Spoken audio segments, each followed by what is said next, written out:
We don't have video. We lost our audio again for some reason. Sorry about that, guys. All right, everybody. Hello there. It's your good friend Pozzible here, and I got Bucky. Hello. With Joe. How's it going? And if you're watching this and it's a Wednesday, then you know what that means. It's time for the next batch. Already on the last batch for September. And what do we got?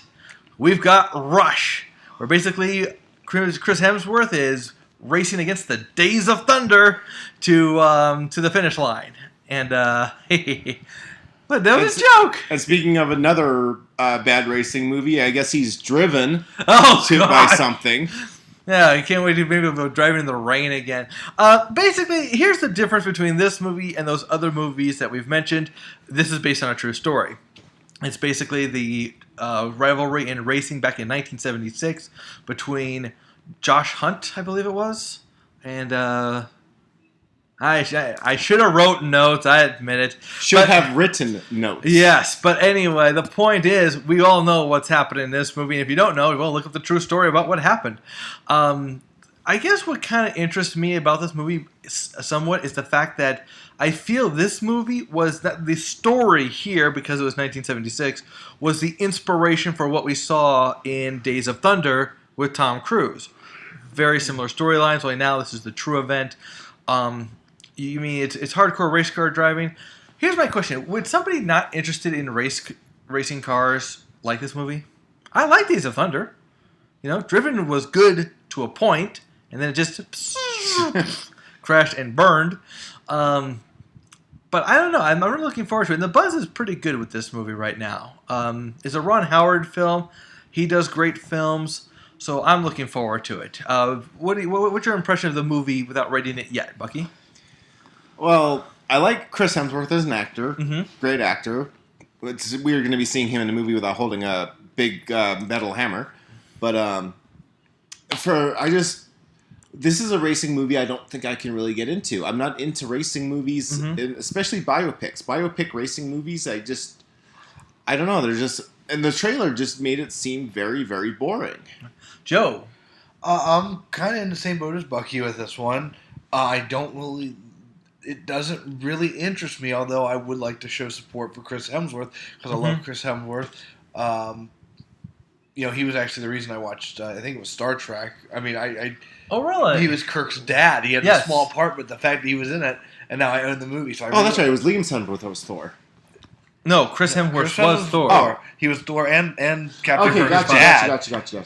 But I really like Chris Hemsworth. Like I said, I want to support him. I don't know if I can get into this movie. Well, I think it's going to be worthy. I mean, it's a good true story, exciting true story. I give it a see it in the end. Bucky? I'm going to say pass only because, like I said, the idea of a trailer is to make you want to see the movie. And after seeing the trailer, I didn't want to see it. Joe? You know what? Just... make your own mind up. Decide. There you go. You know what, though? I have to admit that we got to remember, guys, what Bucky said just now was the reason we do the next batch. It's not just a preview. It's more of a review of the trailers and whether the trailers really sold us on these movies. And basically, I don't expect anything too exciting. But like Bucky said, if it's not your thing, you're probably not going to enjoy it. Ultimately, though, overall... you'll have to decide that for yourself. But next up, we've got Cloudy with a Chance of Meatballs 2. Or should I say, the island of the food-based cliches. You know? Let's face it. Is this not going to be the movie of the weekend? With every kid and adult. Well, I was going to say, it's kids' movie. Kids are going to flock to this. Mm-hmm. But, because for one thing, it's a sequel. If you like the first one... this one might be a winner also. This one looks like they really amped up the craziness because the idea is that his machine that created the meatballs now has created this island where food has come to life. And it's every kind of food you can think of. And combined with every other kind of animal. So you have water elephants based on watermelons and elephants. The Crocodile Supreme. Crocodile, which is the Taco-Dile. Taco-Dile. Supreme. Exactly, and of course shrimp. What was it? Shrimp and chimpanzee. Got to shrimpanzee. So you got stuff like that. But here's my question: how often is that going to keep up?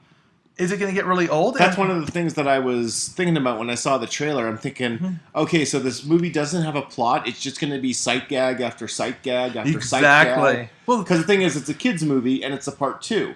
And we know Cars 2 sucked. We know Ice Age 2 sucked. Usually when it's a kids movie and it's a part 2, they rush through it just to get it out there because it's a moneymaker and they don't spend any time with the story. I just think back to when I was a kid back in, never mind, but when I used to watch they make a movie for kids back in my childhood, and they still had plots, they had fan bases, you know, this just to me looks stupid and ridiculous. And I can't even imagine a kid enjoying watching this. I mean, unless you got some mindless, you know, whatever. I mean, clearly, let's face it, clearly with the chance of Meatball 2 is clearly already shooting for the very young audience, even younger than what most people would expect from movies. That said, I don't know if a group that young could really get the references. Yeah, that's one thing that got me is when it says there's a leak in the boat. Or something like that. And you saw how many little kids know what a leak is? You know what? Can I tell you guys an honest confession? Oh, here we go. I didn't know I didn't know a leak was that. Like it was a vegetable, so I didn't get that at first. That's just it. I think it's like a type of onion, I believe. But and it's like I've heard of a leak. I figured out what it was when they said that. But, But if you're like 7 years old and you're going to this movie, it's going to go over your head. Yeah, a lot of this stuff might go too fast.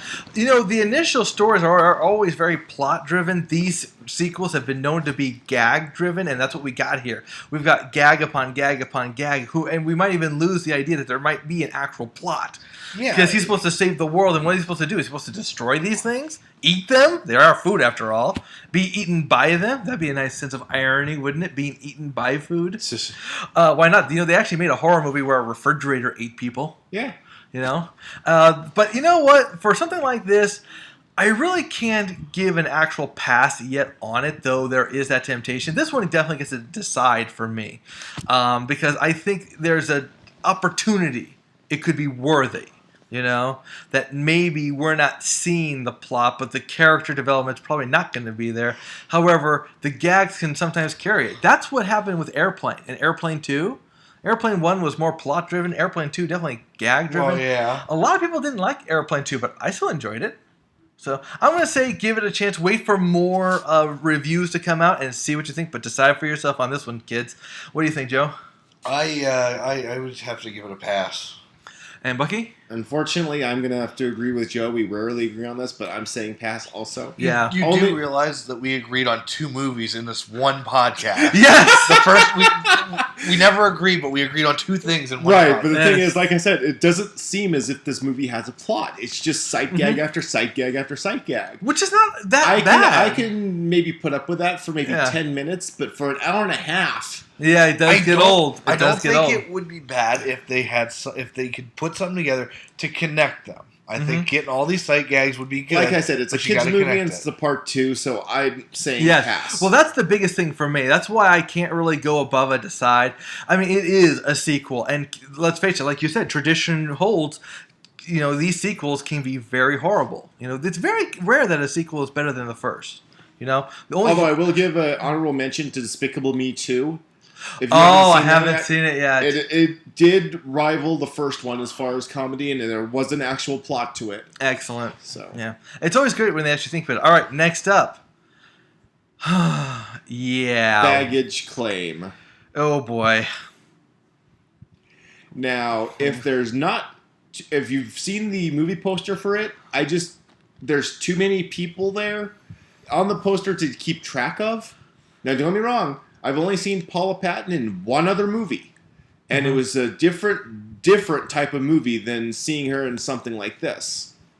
And basically, she was helping Tom Cruise with a mission that was kind of impossible, but I don't remember the name of the movie. Oh, gosh. But the name of the movie might be one thing, but the number might be into something altogether different. Yeah, you got this lady who basically decides she wants to get married because everyone else in her family has gotten married. She's a flight attendant. And, well, you guys know how I feel about rom-coms. The reason they're just so crazy, you know?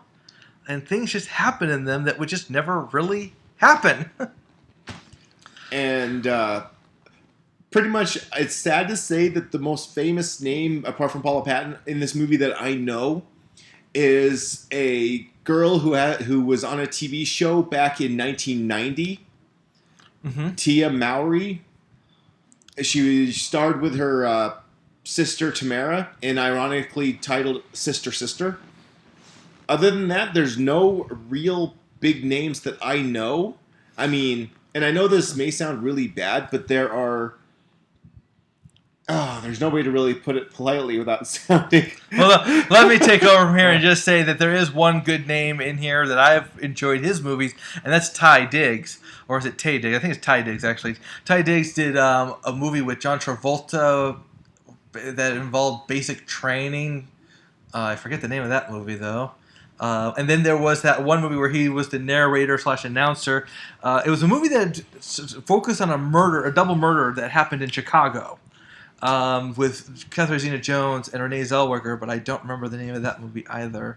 He was in Equilibrium with Christian Bale, and if you haven't seen that, that was a good movie. They had gun katas and martial arts, and I enjoyed that movie. He had a good part in it. You know, they had a kind of a rough ending. It was an okay movie, but Ty Diggs, he's definitely one of the biggest names for me in here. Joe, pretty much, it looks like all of the guys in the movie, looking at the poster, were basically hatched from the same egg. They're all bald. I know. It's like, what's the matter, guys? Can't have at least a little bit. There's some people with a little bit of hair, but they just don't have any. I think the woman in blue on the poster, did she eat one of the guys or something? Oh, let's not go there. I'm sorry. If she did eat one of the guys, she'd have no hair on her. All right, so Joe, what did you think of the trailer, though, when you watched it? I do think she's precious. Yeah. But anyway. Yeah.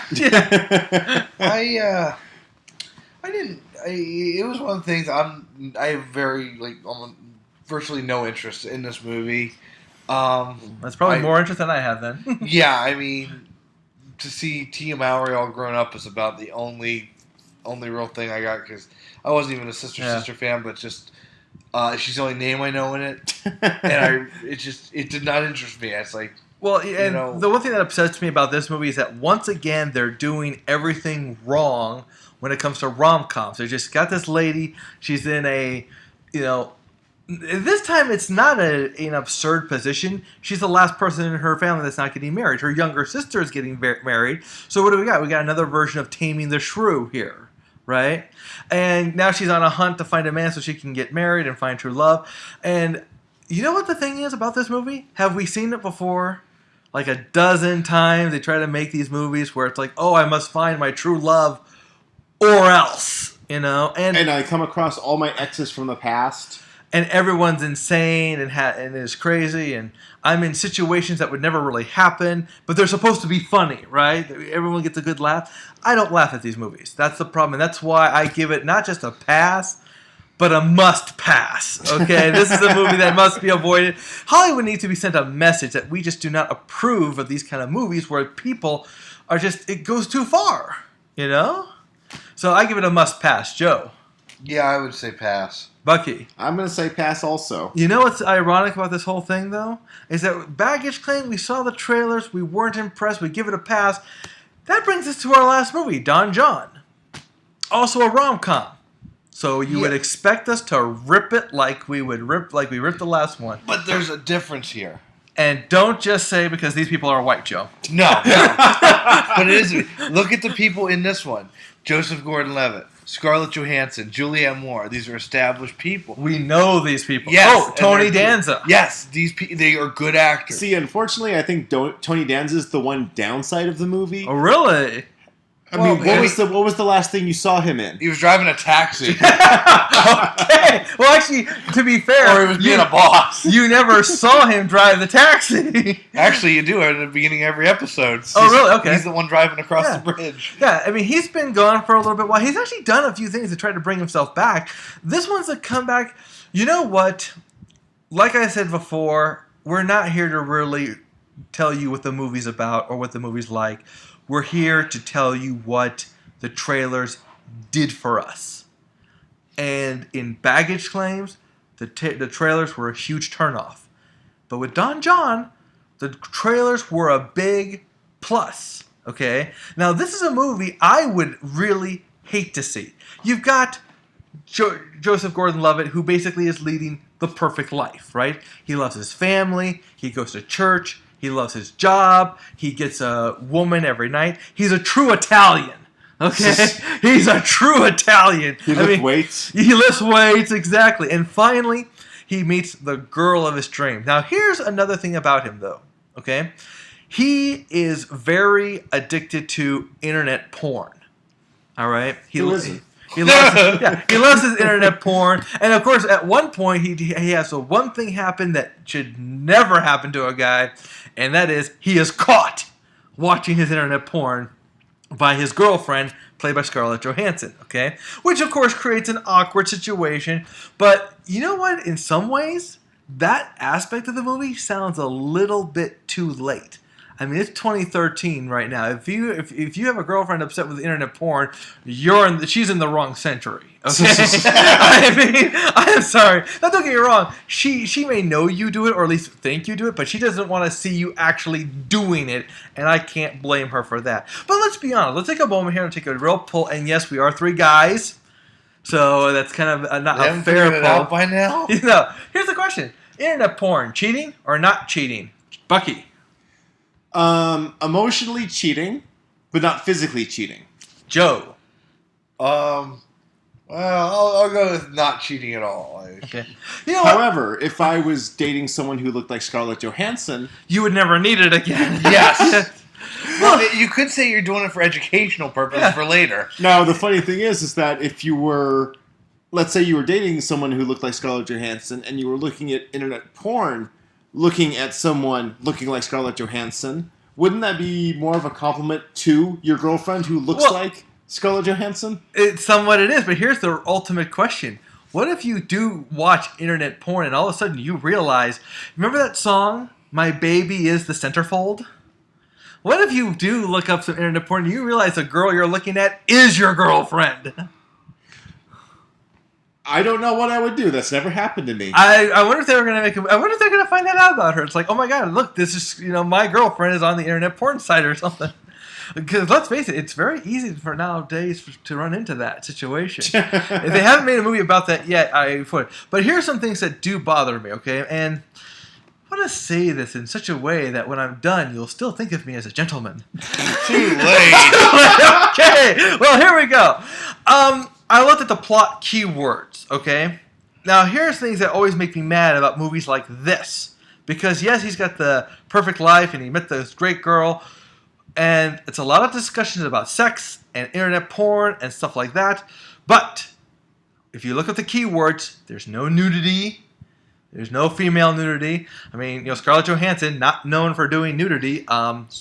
Julianne Moore actually is. But I mean, it's like there's a lot of lingerie. There's a lot of impressions. And, you watch these kind of movies and you wonder, did you really have to settle for the R? Couldn't you just go for the NC-17? Well, remember, NC-17 is box office poison. You know what? That's because no one ever has made a movie. Because let's face it, they're making 50 Shades of Grey, right? You think that if they make 50 Shades of Grey as rated R, I am banning that movie. 50 Shades of Grey, from everything I've heard of it, because I've never read the book, is NC-17 or nothing. Okay? So basically you're going by secondhand information here. Very much so. The point I'm trying to make, though, is there has to be someone willing to take the risk. Now, they've made NC-17s, and yes, nobody wants to touch them. I don't blame them. But someone's got to give it the chance. Go ahead. I will say for Don Jon, one of the things that if you're going to do something on your trailer, like what reviewers say about it, at least have reviewers people have heard of, like Rolling Stone, things like that. You don't like Paste Magazine? And so now, if I remember correctly, I remember seeing Variety, they said it was genuine. USA Today said it was edgy. Bucky, this is a video. They can see the screen. I mean, don't get me wrong. We have this for Don Jon. We have all these people. Right. Well, one thing, though. Entertainment Weekly says it's confident. Now, Entertainment Weekly is one of those people that whenever they like a movie, I hate it. And whenever they hate a movie, I like it. Now, let's be honest, too. They're only showing us one word. How do we know Wire didn't say emotionally empty? You know, Variety, genuine, horrible, you know? Well, the thing is, it is Joseph Gordon-Levitt's directorial debut. And writing debut. So, I am interested to see what he does with this. After seeing him in movies like Inception, Yes. and a few movies before that, it's hard for me to see him in this type of role. So, pretty much, I'm going to see this just to see him play a different type of character. And for Scarlett Johansson. Yes. So, but you know what? To tell you the truth, in some ways, Scarlett Johansson does scare me in this role because I have flashbacks to Driven. Okay, in the movie Driven with Sylvester Stallone, it even starred one of my favorite actresses, Gina Gershon. Gershon, and she attempted a New York accent, which was so horrible. She literally, almost by herself, destroyed the whole movie. Even though, luckily for her... Well, she did that with Showgirls. Yeah, the writing, the editing, the ending of Driven also destroyed the movie. So, but, oh my God, I couldn't believe the way she was talking. It's like, I can't believe she's for real, you know? I mean, here we're in Jersey, right? So everyone's going to talk like they're in Jersey. And he's Italian, of course. So guess what? We do have a little hint of the Jersey Shore in this. Well, the thing is, this is the one thing that did kind of bother me about the trailer is that I understand he's Italian. I know he's got the whole Jersey/Italian accent going on. Right. Which is okay for, I'd say, a secondary character, but I don't want to hear that accent throughout the whole movie. Right. You know, that is going to be my biggest complaint about the movie. But it's Joseph Gordon-Levitt, so of course I'm gonna work past that. So you give it a pass or see it. See it. So Joe, what of your impressions? You saw this trailer. I thought it was pretty good. Like I said, they got good people in it. Joseph Gordon-Levitt, Scarlett Johansson, Julianne Moore. So I mean, I'm interested in it. It's getting a lot of great reviews and everything. Your final I would review? say see it. Yeah, if you're into this stuff, you know, definitely see it. And you guys know me. You know I can't stand rom-coms. I can't. You know the whole romantic thing can be really stupid. However, I think they got this one right. They made it charming. They kept it real. They're not going far enough in the ratings department. So and unlike Baggage Claim, they actually have enough characters for us to keep track of, and not 10 million characters. That's one thing. The girl's going to be switching through guys a lot, and here he's focusing on one girl, trying to make it work while trying to keep himself, grounded and everything. I'm going to give it a chance. I say see it. Despite all that I've said against it, I'm still going to give it a see it because, let's face it, what happened? The trailers sold me. Exactly. I thought they were funny. I laughed. I connected with this guy. I enjoyed it. So I think it's going to be worthy, and I hope you guys do too. Well, that's it for us today. Thank you so much for sticking around and to hearing about our previews of the movies to come. We will see you at the theaters. Be seeing you.